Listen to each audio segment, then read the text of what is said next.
ಇಂದು ಮತ್ತೆ ಶಾಸಕರ ಜೊತೆಗೆ ಕಾಂಗ್ರೆಸ್ನ ಉಸ್ತುವಾರಿ ಸುರ್ಜೇವಾಲಾ ಸಭೆಯನ್ನ ಮಾಡ್ತಾ ಇದ್ದಾರೆ. ಈ ಸಭೆ ಸಿಕ್ಕಾಪಟ್ಟೆ ಹೈ ವೋಲ್ಟೇಜ್ ಅಂತ ಕರೆಸಿಕೊಳ್ತಾ ಇದೆ. ಕೆಪಿಸಿಸಿ ಕಚೇರಿಯಲ್ಲಿಗೆ ಈ 1-to-1 ಮೀಟಿಂಗ್ ನಡೆಯುತ್ತೆ. ಇವತ್ತು 20 ಶಾಸಕರ ಅಹವಾಲನ್ನ ಆಲಿಸಲಿದ್ದಾರೆ ಖುದ್ದಾಗಿ ರಾಜ್ಯ ಉಸ್ತುವಾರಿಗೆ. ಅಸಮಾಧಾನಿತ ರಾಜು ಕಾಗೆ ಜೊತೆಗೆ ಇವತ್ತು ಮಾತುಕತೆ ಇದೆ. ಅನುದಾನದ ಕೊರತೆಯ ಬಗ್ಗೆ ಬಹಿರಂಗ ಸ್ಟೇಟ್ಮೆಂಟ್ ಅನ್ನ ನೀಡಿದ ಕಾಗೆ ಇಂದು ಅದನ್ನೇ ಸುರ್ಜೇವಾಲಾ ಮುಂದೆ ವ್ಯಕ್ತಪಡಿಸುವಂತ ಸಾಧ್ಯತೆ ಇದೆ. ರಾಜು ಕಾಗೆಗೆ ಸಮಸ್ಯೆ ಸರಿಪಡಿಸುವಂತ ಭರವಸೆಯನ್ನು ನೀಡುವ ಸುರ್ಜೇವಾಲಾ ಉಳಿದ ಶಾಸಕರಿಗೂ ಕೂಡ ಸಮಸ್ಯೆ ಬಗೆಹರಿಸುವಂತ ಭರವಸೆ ನೀಡಿದ್ದಾರೆ. ಶಾಸಕರನ್ನ ವಿಶ್ವಾಸಕ್ಕೆ ತೆಗೆದುಕೊಳ್ಳುವಂತ ಪ್ರಯತ್ನವನ್ನ ಸುರ್ಜೇವಾಲಾ ಮಾಡಲಿದ್ದಾರೆ ಎನ್ನುವುದ್ರ ಬಗ್ಗೆ ಸದ್ಯಕ್ಕೆ ಮಾಹಿತಿ ಇದೆ. ನೋಡಿ, ರಾಜ್ಯ ಉಸ್ತುವಾರಿ ಸುರ್ಜೇವಾಲಾ ಎಂಟ್ರಿ ಆಗಿದೆ. ಕಾಂಗ್ರೆಸ್ನಲ್ಲಿ ಯಾಕೋ ತಾಳಮೇಳ ತಪ್ತಾ ಇದೆ. ಈಗಲೇ ಸರಿ ಮಾಡಿಲ್ಲ ಅಂತ ಅಂದ್ರೆ ನಮಗೆ ಸಿಕ್ಕಾಪಟ್ಟೆ ಸಮಸ್ಯೆ ಆಗುತ್ತೆ, ಸರ್ಕಾರಕ್ಕೆ ಮುಜುಗರ, ಡ್ಯಾಮೇಜು ಇದೆಲ್ಲವೂ ಕೂಡ ಆಗತ್ತೆ. ಹಾಗಾಗಿ ಇದನ್ನು ಕಂಟ್ರೋಲ್ ಮಾಡಬೇಕು ಅನ್ನುವಂಥ ನಿಟ್ಟಿನಲ್ಲೇ ಸುರ್ಜೇವಾಲಾ ಅವರು ರಾಜ್ಯಕ್ಕೆ ಎಂಟ್ರಿ ಕೊಟ್ಟಿರೋದು. ಈ ಹಿಂದೆ ಹೈಕಮಾಂಡ್ ಅನ್ನ ಭೇಟಿ ಆಗಿದ್ರಲ್ಲ, ಸಿಎಂ ದೆಹಲಿಗೆ ಹೋಗಿದ್ರಲ್ಲ, ಆಗ ಹೈಕಮಾಂಡ್ ನಾಯಕರು ಸಿಎಂಗೆ ಹೇಳಿದ್ರು, ಏನ್ರಿ ನಿಮ್ ಕತೆ, ಒಬ್ಬರಾದ್ಮೇಲೆ ಒಬ್ರು ಬಾಯಿಗೆ ಬಂದಂಗೆ ಮಾತಾಡ್ತಾ ಇದ್ದಾರೆ, ಅದು ಏನು ಕೇಳ್ರಿ ಬಗೆಹರಿಸ್ರಿ ಅಂತ.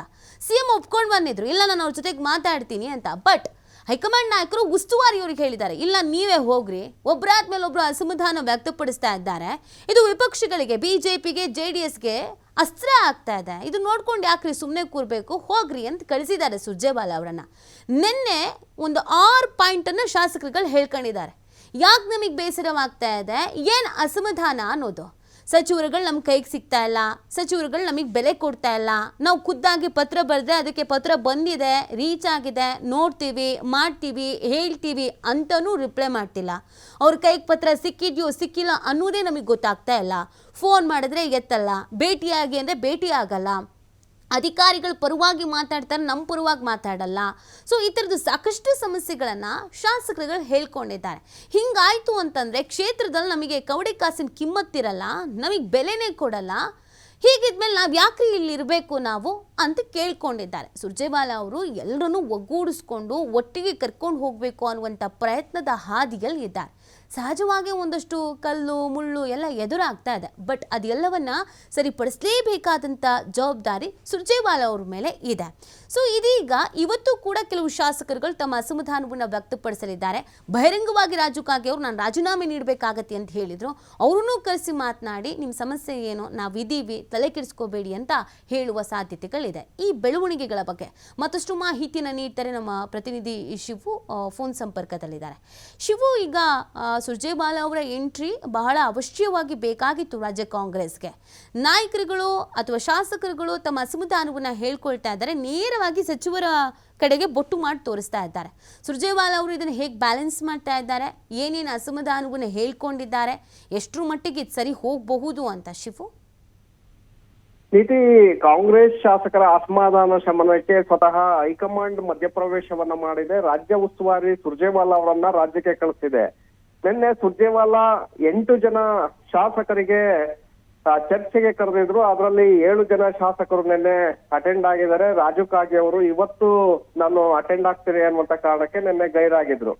ಹಾಗಾಗಿ ಇವತ್ತು ರಾಜು ಕಾಗೆ ಅವರು ಕೂಡ ಅಟೆಂಡ್ ಆಗ್ತಾ ಇದ್ದಾರೆ. ನಿನ್ನೆ ಏನ್ ಸರ್ಕಾರ ಮತ್ತೆ ಪಕ್ಷಕ್ಕೆ ಮುಜುಗರವನ್ನ ತಂದಿದ್ರು BR ಪಾಟೀಲ್ ಅವರು ನಿನ್ನೆ ಸುರ್ಜೇವಾಲಾ ಅವರ ಬಳಿ ಹಾಜರಾಗಿದ್ರು. ಸುರ್ಜೇವಾಲಾ ಅವರ ಜೊತೆ ಸುಮಾರು ಅರ್ಧ ಗಂಟೆ ಮಾತುಕತೆಯನ್ನು ನಡೆಸಿದ್ರು. ತಮಗಾದಂತಹ ಆಗ್ತಿರುವಂತಹ ಸಮಸ್ಯೆಗಳ ಬಗ್ಗೆ ಸುರ್ಜೇವಾಲಾ ಅವರ ಗಮನಕ್ಕೆ ತಂದಿದ್ದಾರೆ. ವಸತಿ ಇಲಾಖೆಯಲ್ಲಿ ಮಾಡಿದಂತಹ ಆರೋಪ ಏನಿತ್ತು ಅದರ ಬಗ್ಗೆ ವಿವರಣೆಯನ್ನು ಕೂಡ ಕೊಟ್ಟಿದ್ದಾರೆ. ತದನಂತರ ರೂಪಾ ಶಶಿಧರ್, ಪ್ರದೀಪ್ ಈಶ್ವರ್, ಹಾಗೆ ಬಾಗೇಪಲ್ಲಿ ಸುಬ್ಬಾರೆಡ್ಡಿ, ಗೌರಿಬಿದನೂರು ಶಾಸಕರಾಗಿರುವಂತ ಪುಟ್ಟಸ್ವಾಮಿ ಗೌಡ, ಬಂಗಾರಪೇಟೆ ನಾರಾಯಣ ಸ್ವಾಮಿ ಅವರು ಕೂಡ ಸಚಿವರು ಅಧಿಕಾರಿಗಳ ವಿರುದ್ಧವಾಗಿ ಸುರ್ಜೇವಾಲಾ ಅವರ ಗಮನಕ್ಕೆ ತಂದಿದ್ರು. ಇವತ್ತು 20 ಶಾಸಕರನ್ನ ಕರೆಯಲಾಗಿದೆ. ಇವತ್ತು ಬೆಳಗ್ಗೆಯಿಂದಲೂ ಕೂಡ ಸಂಜೆಯವರೆಗೆ ಸುರ್ಜೇವಾಲಾ 1-to-1 20 ಶಾಸಕರ ಜೊತೆ ಸಭೆಯನ್ನ ನಡೆಸಲಿದ್ದಾರೆ. ನಾಳೆ ಕೂಡ 20 ಜನ ಶಾಸಕರನ್ನ ಕರೆಯಲಾಗಿದೆ. ಅವರ ಜೊತೆ ನಾಳೆ ಸುದೀರ್ಘವಾಗಿ ಇಡೀ ದಿನ ನಾಳೆ ಅವರ ಜೊತೆ ಕೂಡ ಸಭೆಯನ್ನು ನಡೆಸಲಿದ್ದಾರೆ. ಶಾಸಕರ ಸಮಸ್ಯೆಗಳನ್ನ ಆಲಿಸ್ತಾ ಇದ್ದಾರೆ. ಮತ್ತೆ ಶಾಸಕರು ಕ್ಷೇತ್ರದಲ್ಲಿ ಏನೆಲ್ಲ ಸಾಧನೆಗಳನ್ನ ಮಾಡಿದ್ದಾರೆ ಅನ್ನುವಂತಹ ಪ್ರಶ್ನೆಗಳನ್ನು ಕೂಡ ಸುರ್ಜೇವಾಲಾ ಅವರು ಮುಂದಿಡ್ತಿದ್ದಾರೆ. ಅಂದ್ರೆ ನೀವು ನಿಮ್ಮ ಕ್ಷೇತ್ರದಲ್ಲಿ ಏನ್ ಸಾಧನೆ ಮಾಡಿದಿರಿ ಅನ್ನುವಂತ ಪ್ರಶ್ನೆಯನ್ನ ಹಾಕಿ ಮೊದಲಿಗೆ ಅವರಿಂದ ಉತ್ತರವನ್ನ ಪಡೆದುಕೊಳ್ಳುವಂತ ಪ್ರಯತ್ನ ಮಾಡ್ತಾ ಇದ್ದಾರೆ. ಮತ್ತೊಂದು ಕಡೆ ಕ್ಷೇತ್ರದಲ್ಲಿ ಏನ್ ಸಮಸ್ಯೆ ಆಗ್ತಾ ಇದೆ, ಶಾಸಕರಿಂದ ಏನಾಗ್ತಾ ಇದೆ, ಸಿಎಂ ಡಿಸಿಎಂ ಸಚಿವರಿಂದ ಏನ್ ಸಮಸ್ಯೆಗಳು ಎದುರಾಗ್ತಾ ಇದೆ ಅನ್ನುವಂತ ಮಾಹಿತಿಗಳನ್ನು ಕೂಡ ಸುರ್ಜೇವಾಲಾ ಅವರು ಪಡ್ಕೊಳ್ತಾ ಇದ್ದಾರೆ. ಇವತ್ತು ರಾಜೀವ್ ಕಾಗೆ ಅವರು ಅನುದಾನದ ಬಗ್ಗೆ ಬಾಂಬನ ಸಿಡಿಸಿದ್ದಂತವ್ರು. ಹಾಗಾಗಿ ಅನುದಾನದ ವಿಚಾರದಲ್ಲಿ ಇವತ್ತು ರಾಜೀವ್ ಕಾಗೆ ಅವರು ಯಾವ ಆರೋಪವನ್ನ ಸರ್ಕಾರದ ಮೇಲೆ ಮಾಡ್ತಾರೆ ಸುರ್ಜೇವಾಲಾ ಅವರ ಮುಂದೆ ಅನ್ನುವಂಥದ್ದನ್ನು ಕೂಡ ನೋಡ್ಬೇಕಾಗತ್ತೆ. ಹಾಗೆ ಉಳಿದಿರುವಂತಹ ಶಾಸಕರು ಬಹಿರಂಗವಾಗಿ ಹೇಳಿಕೆಯನ್ನ ಕೊಡದೇ ಇದ್ರು ಕೂಡ ಒಳಗೆ ಅವ್ರಿಗೂ ಕೂಡ ಸಾಕಷ್ಟು ಅಸಮಾಧಾನಗಳಿದೆ. ಯಾಕಂದ್ರೆ ಕ್ಷೇತ್ರಗಳಿಗೆ ಹೋಗುವಂತ ಸಂದರ್ಭದಲ್ಲಿ ಜನಸಾಮಾನ್ಯರು ಕೆಲವು ಸಮಸ್ಯೆಗಳನ್ನ ಮುಂದೆ ಇಡ್ತಾರೆ. ಆ ಸಮಸ್ಯೆಗಳನ್ನ ಶಾಸಕರಾದಂತವ್ರು ಬಗೆಹರಿಸಬೇಕಾಗತ್ತೆ.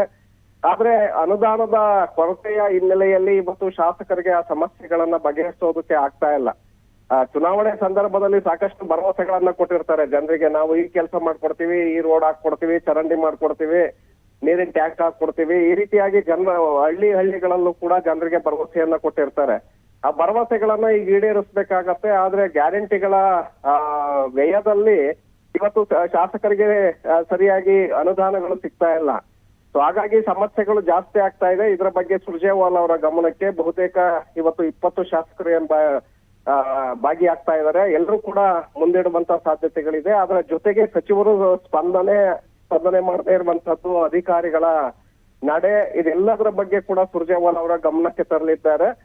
ಇದೆಲ್ಲವನ್ನ ಆಲಿಸಿ ಸುರ್ಜೇವಾಲಾ ಹೈಕಮಾಂಡ್ಗೆ ವರದಿಯನ್ನ ಕೊಡಲಿದ್ದಾರೆ. ಅದರ ಆಧಾರದ ಮೇಲೆ ಸ್ವತಃ ಖರ್ಗೆ ಮತ್ತೆ ರಾಹುಲ್ ಗಾಂಧಿ ಅವರು ಮುಖ್ಯಮಂತ್ರಿ ಡಿಸಿಎಂ ಅನ್ನ ದೆಹಲಿಗೆ ಕಳ್ಸಿಕೊಂಡು ಅವ್ರಿಗೆ ಇಂತಿಂತ ಸಮಸ್ಯೆಗಳು ಶಾಸಕರಿಂದ ಬಂದಿದೆ, ಹಾಗಾಗಿ ನೀವು ಶಾಸಕರನ್ನ ವಿಶ್ವಾಸಕ್ಕೆ ತೆಗೆದುಕೊಳ್ಬೇಕು, ಆ ಕಾರಣಕ್ಕೆ ಈ ಕಾರ್ಯಕ್ರಮಗಳನ್ನ, ಈ ಅನುದಾನವನ್ನ ಬಿಡುಗಡೆ ಮಾಡುವಂತ ಪ್ರಯತ್ನ ಮಾಡಲೇಬೇಕು ಅನ್ನುವಂತ ಸೂಚನೆಯನ್ನ ಕೊಟ್ಟಿದ್ದಾರೆ ನೀತಿ.